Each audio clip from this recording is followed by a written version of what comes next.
I am Joey Draper, student reporter for D11 Sports, and I'm joined by Emmaus Athletic Director, Mrs. George. Mrs. George, thanks for taking the time to meet with me today. Hey, Joey, I was thrilled to do it, and it's so good to see you, man. You So too. good I to see you. miss seeing you throughout the building because I usually see you on a I daily know. basis, and I haven't seen you since March. So, Yeah, you are a frequent flyer to the athletic office, so yeah, yeah. everybody there misses you.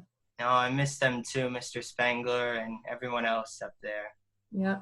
So my first question today is, the fall sports season is coming up, and there's still debates between the PIAA and the governor on if we're going to have one. But if we do get to have a fall sports season, or even the whole school year of fall sports and winter and spring sports, what are some things you're looking forward to seeing from the sports teams at Emmaus? Gosh, I just want to see the athletes. I want to see the coaches. I want to be able to have interaction with those individuals. I'd like to see our training staff, you know, more one-on-one, and I'd like to see the athletic office staff back together in full tack again. Those are the things that I'm missing, and really looking forward to seeing play on the field and all those sorts of things. It's interesting to see how, what I looked forward to last year and what I look forward to this year are just night and day. I will say, though, we have the turf field that is currently being put in place right now, and I'm certainly going to look forward to that finished product once it's complete. It's really come a long way in the last 2-3 weeks. Yeah, I've stopped by the turf field of every week to upload a picture on Twitter, and I remember on June 28th it was a pile of dirt, and then the next week it was turf, and now we've got the logos and the letters on it, so it's really come together really well. Yeah, it is coming together real nice. I know some other fellow athletic directors who are going through similar projects have stopped over, and we've been able to compare notes and those sorts of things. It's really going to be a facility of a lot of pride and those sorts of things, and the dirt just moved to another area, and because we were able to do that, it's going to enhance the that area once everything's leveled out and we're able to put that part of it back together as well. It's going to be real nice. It's good to hear. Good to hear. So football being one of the main sports everyone focuses on in the fall, it's one of the bigger sports. It draws everybody out on Friday nights. Now that the football practices have started and we're getting closer to the season, we're just 2 weeks from yesterday is the start of heat acclimation week. How can the health and safety plan that the athletic department sent to the board a few weeks ago keep everyone safe at practice? How can the coaches help keep everyone safe so that way we can eventually get to our games? Well, we need to just continue to follow the plan. And we do the health screening and safety checks on a regular basis. That will continue, and those sorts of things. Sorry about that, Joey. I have my daughter here who I asked to not interrupt this interview, and so just bear with me for a minute. That's okay. So to keep the kids safe, we just need to continue following the plan. We are taking it week by week at this stage of the game. A couple of our teams have moved into phase 3, and if things continue in the way in the direction it has been going, and we continue to monitor, and cases that do pop up, and what I mean by a case, I don't mean a COVID case, but possibly indirect interaction or those sorts of things that pop up in various households. The way we track it, the way we monitor it, our training staff has done a fabulous job of communicating and keeping track of those situations. And as long as we continue to do that, we can continue to remain safe. And the coaches have been extremely diligent in following the plan and not sidestepping. And, I think kudos to all of them, because they've all taken it extremely seriously. And, I couldn't have asked for anything better in that regard. So again, we just take it 1 week at a time, one phase at a time, and we'll continue down the successful path, hopefully into competition in the future. What goes into the different phases? Because I looked over the health and safety plan when it first came out a few weeks ago, but for anyone who didn't get to look it over, what are the different phases and what's kind of involved with them? Well, I could sit here in this interview and it would take about an hour and 15 minutes to go through every detail with you. So I'm not going to do that. I'll just give you the nuts and bolts of it. It's basically phasing it in, taking it slow. So in the very beginning, phase 1, everyone was grouped into pods, small pods, and then which stayed with one coach throughout that entire phase. And then, you remained away from each other, did not partake in using any equipment and those sorts of things. And then, phase 2, you start implementing those, and we have disinfectant and, all those procedures that, you didn't have to worry about in phase 1, but then you'll worry about it in phase 2 and phase 3 and those sorts of things. So as long as everyone's following the plan, the educational piece is huge too. I do want to mention that everybody involved had to be educated about the plan, and that includes the administrative staff, the trainers, the coaches, all the head coaches, the assistant coaches at every level.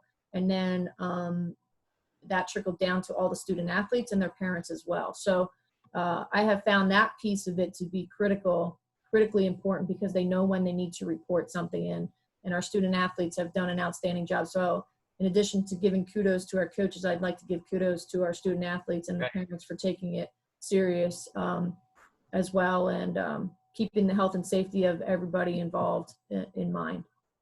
It's good to see that everyone's on the same page here, because I know when we're at the football games, I know something that our coach Fairclough always says is togetherness and everything. And it seems like with this plan as well, everything's together. The coaches have to be on the same page as the athletes have to be on the same pages as the coaches, and et cetera. So it's good to see that everyone's able to, stick together. And hopefully if we continue to stick together, we'll get through it and be able to get into the competitions like you said. Yeah, hopefully. I mean, that's the plan. We can only control what we can control. As you can see, throughout the country, there's professional sports teams that have started up and are now running into canceling games already. So we're mindful of that and keeping a watchful eye on that. I'm sure the PIAA is considering those factors as well. So it'll be interesting. I'll go back to your first question. What do I look forward to? I just want to see these kids be active and play. We'll see what happens. Yeah, I want to see everyone play too. I miss uploading my highlights on Twitter. Miss it like crazy. We're still getting used to these uncertain times. And like you just said, you've actually cut into this question. And put this one, I wrote that some games are getting canceled and sports are resuming just without fans. What are your thoughts that if the PIAA approves a season but without fans, what would your thoughts be on that versus, canceling the season and waiting until we could have all the fans present at the stadium site? So what are your thoughts on those two options? Well, I think first and foremost, I would love to just have it be quote unquote normal, as people would say. But, obviously that's not the set of cards that we've been dealt. Mm-hmm. And right now, top priority is to get the athletes to play. There are some rules and regulations for indoor facilities versus outdoor facilities and a number of gatherings, 25 versus 250. So even with the outdoor gathering, you can do the math. You have 2 football teams, officials, workers, essential game workers, those sorts of things. You add it up, there's not too much room left for fans to be in the facility. I know I ran into an individual throughout the community, and it's a parent of a current player. Leave the name unmentioned. And one of the things that individual said to me from the parent perspective was they just want to see their child play. And I can understand that. I'm empathetic to that. I have 2 girls, and of course, if they're in a game, I would want to see them play as well. Yeah. So we understand that. It's just that we might not have control over that. So right now, we're allowed 250, and that's the plan, that we will work around those numbers and deal with it. We're just not quite there yet, because we still need the game to happen in order to have fans. Yeah. So again, going back to what I had said earlier, 1 week at a time, 1 step at a time. And if I have anything to do with it or have any say in it, I would like to have fans in the stands, but also as long as it's meeting the guidelines that are set forth by our governor's office of Pennsylvania. From the media's perspective, and with that 250 number, like you said, you've got the players on the home team, the players on the away team, the coaching staff, and essential game workers. From the media's perspective, the media plays such a big role in the games, because that's how schools get their names out there. The athletes like to see their name on the website, on Twitter, and wherever else the media posts about the games and the highlights. So from a media's perspective, how do you think they're going to be able to still be a part of the sports? Are they going to be allowed in? Do you know anything about that? Those types of decisions definitively have not been made yet. I know there is some talk with some local media outlets to be able to help cover games. And if we don't have fans in the stands, as you can imagine, that would become pretty critical so that you can still watch. It would just be in a virtual setting versus on site. So I think those conversations have happened. That type of decision hasn't been made, and we're not there yet. Again, we need to play first before we can make those determinations. So I think the media is going to play a critical role just simply to get the information out, get the results out, get some live footage out there, goals being scored and those types of things. So they're going to play a role. What it might look like, I don't know. If they could just use one camera at a football game versus a whole entire staff, it's going to look different. But maybe they could split up their crews. I'm talking TV now, TV media outlets, split up their crews and be able to cover more teams if they're able to do that. But I don't know. That's not my area, know. But the media, I just hope that the media is involved because, like I said, the kids they love to see their name on the website. They like to see, the local media outlets giving them the highlights and everything. And I just think it'll be a big miss if the media is allowed inside. You know what, Joey? This is what I can tell you. Any talk about media not being present was never a discussion. So I don't foresee that happening, if that helps. That's good to hear. A little bit more. Yeah. I want to see you at games. I want to be. Really, really nice job. Thank you. So next, this question kind of involves me as well. I'm the manager for the football team at Emmaus, for anyone who doesn't know that. And so far, the managers haven't been allowed at the practice site for any sport, football or any fall sports. Do you see the managers being allowed to come in as we get closer to the game weeks and the practices? And, if they are allowed, will they only be allowed at the practice and not the game, or vice versa? I'll take your case, for example. I think you're more of an essential type of individual in a game setting as a manager versus an essential individual that needs to be out of practice. Again, this is not etched in stone by any stretch of the imagination, and this is another conversation for down the road as we approach games. If I were to take a manager of another field sport like soccer or field hockey and those sorts of things, we need those managers to run the clock and keep the time and those sorts of things. But again, that would be a game situation where they would be considered essential in my mind versus a practice. So I do see some of the managers helping out once competition resumes. I would not say it's going to happen for practice. Okay. The next question is about our new stadium. I know we touched base a little bit with the new turf field earlier on, but this one goes about other sports teams that might be allowed to play at the field. I know in my article I wrote for a few weeks ago, I said that there are rumors that soccer could be played on their field, hockey. You know what's going to be played on the field because you designed it and you were able to put in what you want on the field. So what other sports besides football will be played at the stadium, if any? Yeah, so the white lines are the football lines. I'm probably going to mess this up. I believe like a dark orange color, I believe, is soccer, or dark yellow is soccer. I'm going to mess that one up. And then the other one is lacrosse. So we have boys and girls lacrosse down there as well. So that's who can play down there. Other teams can practice down there. You can have baseball out there practicing. You can put softball out there to practice. Field hockey will be down there to practice. So there's a lot of teams that are going to be able to utilize that facility in a whole. But as far as games, I anticipate JV games being played down there, varsity up on Memorial Field, because that field is naturally a bigger, more regulation-sized soccer field. That's what I envision that field, how that field's going to be utilized. So Memorial Field will still be the site for the actual games for varsity soccer and so on for those sports as well. Yeah, if you look, Joey, next time you're up there, take a look at the dimensions from sideline to sideline, not end zone to end zone, but sideline to sideline, the Memorial Turf Field is much wider and it plays a different game than if you were to play a soccer field down at the stadium. It's much narrower. And for those who know the sport, it plays a lot different on those different dimensions of a field. Yeah, I know for covering a couple games, it is very wider. I do remember that now, but I just couldn't, since I haven't been down on the new turf field yet, I wasn't sure what would be going on down there. But it's good to know that we'll still be utilizing both the new stadium turf field and Memorial Field as well. Yeah, Joey, I think it's important to maximize the use of a facility for the amount of money that goes into a facility like that. You want to get the most use out of it. And that's what turf fields allow you to do.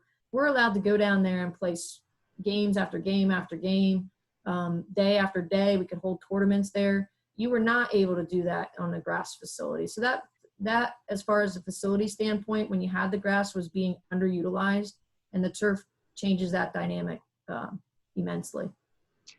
Do you think, this is kind of a rebound question here, do you think that if we get playoffs for any type of sport, the use of a neutral field for like the football playoffs, and Emmaus was never considered before as a place for a neutral field because it was grass and it wasn't a good location, but now that we're putting in the turf field, do you think that the District 11 will start to look at Emmaus as a potential neutral spot for the playoffs?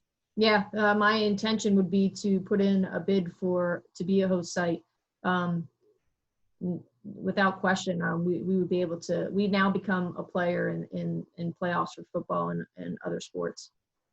It's good to hear. Good to hear, because the more games that come into Emmaus, the more people we get here. It's just brings more and more exciting, thing, and Emmaus's name gets out more because we'll be able to keep our stadium open past football once Emmaus football is not allowed to play there anymore if they move on or if their season comes to an end. So it's good, like you said, good usage of the space that we have.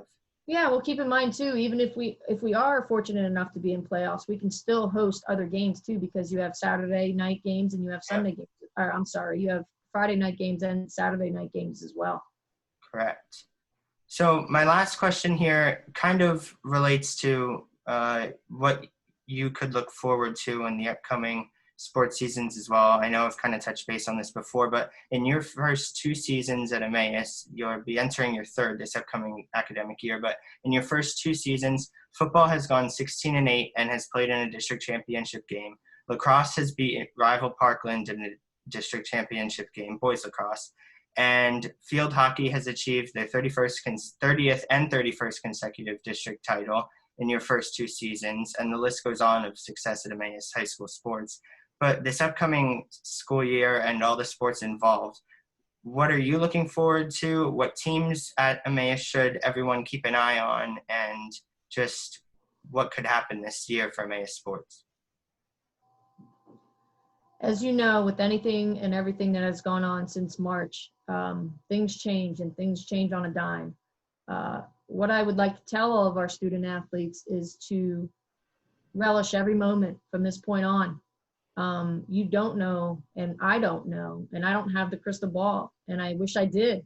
I wish I did have a crystal ball as to what the future holds. And I don't mean, we're not talking long-term future. We're talking immediate future. Like, there's things that could happen this week. There's another PIAA meeting on Wednesday, followed up by an EPC meeting on Thursday. And, anything can happen. There's, we see what's going on in other states, what's going to happen when we go back to school and what that's going to look like. There's just so many unknowns. And all I can say to our student athletes is, I want to see you out on the field. That's what I look forward to. It has changed. It has changed. Championships are no longer the priority for this year. If we get to compete and play in a game and play games and be competitive again against other schools, take those moments and run with it and enjoy every chance you get. There may be a time when we're back into that March setting where you're not around your teammates anymore. That could happen. I mean, that's a reality that is still out there that we may face. And I hope every single day that doesn't happen and we don't go back to that time. But if we do, you just don't know. So the kids and the student athletes and the coaches who are putting all this time in now and being around your buddies and your friends, I think is so important and so healthy mentally and physically. And even I don't know how people feel right now, because I'm not playing during this time. Mm-hmm.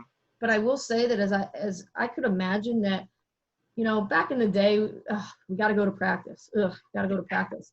I don't know. Me now, I'd be wanting to go to practice and want to be around that atmosphere. So I'm hoping the student athletes are feeling the same way and are enjoying this time. And I hope it continues. And we're talking about this months down the road, where we're talking about wins and losses and those sorts of things. I do as well. I know I've talked to several student athletes that go to Emmaus and other schools around District 11 that I know as well. And I kind of took a poll, if you will, and I said, would you rather just play and, play without fans and you still get to play the season and, compete against one another and everything like that? And so they all said yes. They said they just want to play, they miss being out there as a team and everything like that. So I think, to answer how you said you don't know how everyone else is feeling, I think they want to play as well, just as much as you want to see them play. Well, that's great feedback, because that's why we're doing this. And as far as I can control anything, we're going to do everything we can to have competitions this fall. I just want to ask one last thing here. I know I said it was my last question before, but I just thought of something else here. Sounds like you, Joey. That sounds like you. Right. I never want to end an interview. I always want to keep it going. Football being such a contact type sport, and, lacrosse being contact as well. And also soccer, kind of every sport is contact, basically, just to sum it up here.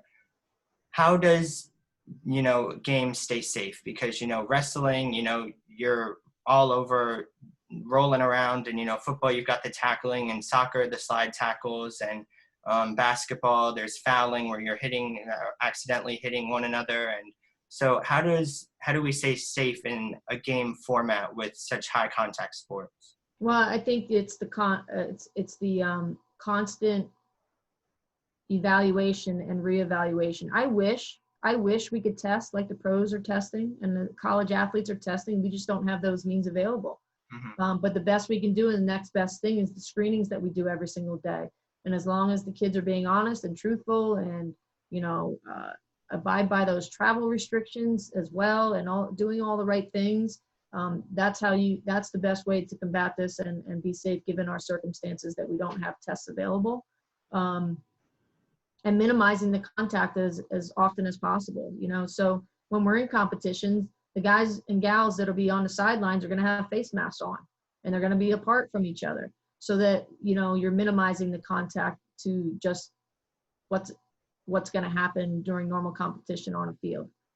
There are a lot of not safety protocols, but how should I say it, measures being taken, sport by sport, modifications that are going to be made prior to competition. So, for example, I know the PIAA has put out some information that we can, as school districts, then utilize, which would include, what the captain's meeting at the beginning of the game looks like. It's not going to look the same. Those sorts of things, little things here and there throughout a competition, and that varies sport by sport, obviously, because they're all different.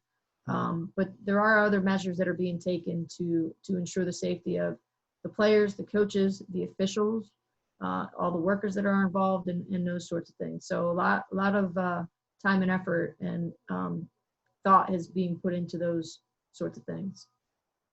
All right. That was a very, very informative interview. Thanks for giving your input and answering my questions. And, like you and I both agree here, we just want to see sports back out and see the kids playing. Yeah. It was great to talk to you, Mrs. George. Thanks, Joey. You did an outstanding job. Thank you. You too. You represented D11 very well. Thank you. Keep it up. Keep it up. I will. All right. Have a good day. All right. Bye-bye. Bye.